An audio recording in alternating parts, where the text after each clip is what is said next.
sa planetang ito. Alam ko mabigat na ang iyang dinadala. Yes!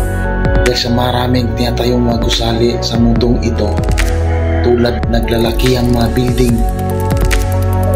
Pero hindi ako nakarinig ng reklamo sa ating planeta na nagreklamo na mabigat na ang iyang dinadala. Nagpasan-pasan ang mga malaking gusali, maraming mga tao, pero hindi ako nakarinig ng reklamo na nabigatan siya. Tayo lang mga tao ang mahilig magreklamo kung mayroong mga problema, reklamo, masama, mabigat sa pakiramdam. Pag maraming mga problema, yun ang naririnig ko sa mga tao.